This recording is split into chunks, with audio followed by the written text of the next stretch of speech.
Egypt. Birthplace of one of the most enigmatic civilizations in history. The Pyramid Tombs and the Valley of the Kings, the final resting places of powerful pharaohs. Of the possible 63 tombs in the valley, there is one that outshines the rest and has captured the world's imagination. The tomb of Tutankhamun.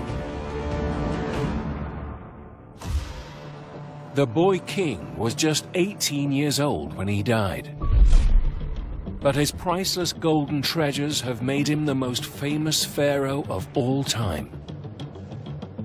His funerary riches have been displayed all over the world.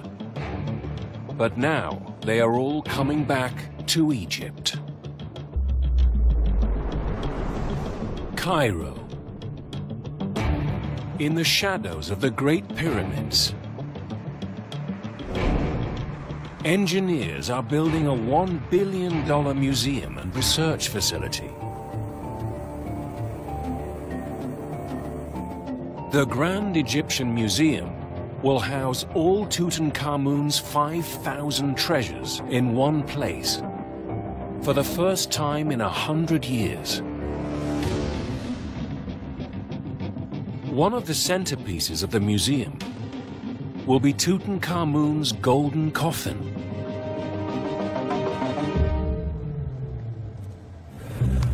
Ahmed Abdrabu is leading the research process to get it ready.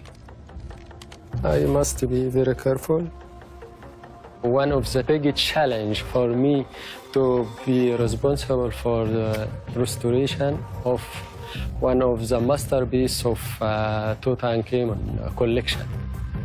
The coffin was one of many priceless treasures found in Tutankhamun's tomb.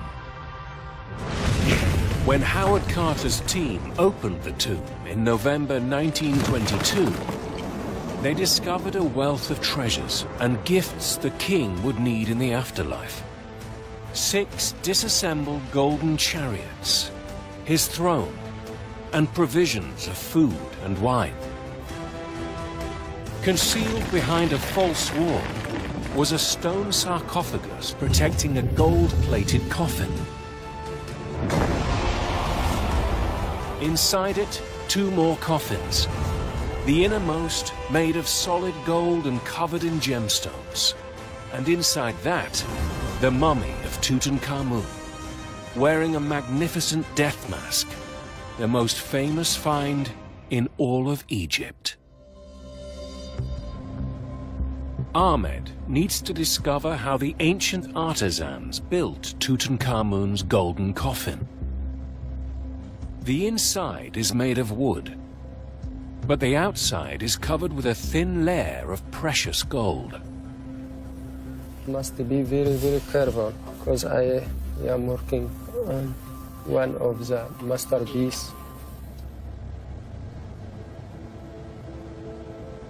Under the lens, Ahmed discovers an extraordinary secret. The thickness of the gold leaf, it ranged between 14 and 18 micron. The ancient artisans could craft gold as thin as shrink wrap. But to get a flawless finish, they could not apply the gold directly onto the uneven chiseled wood. Ahmed investigates closer and finds a mystery layer between the gold and the wood. This is for the first time to see this. Ahmed finds a 3,300-year-old secret, known only to the top craftsmen closest to the king. This textile layer, I think it is linen. The ancient craftsmen used linen bandages to smooth out the jagged wood and create a perfect finish for the thin gold. Almost 3,500 years later, we are still solving the mysteries of Tutankhamun. Ahmed is on the hunt for more clues.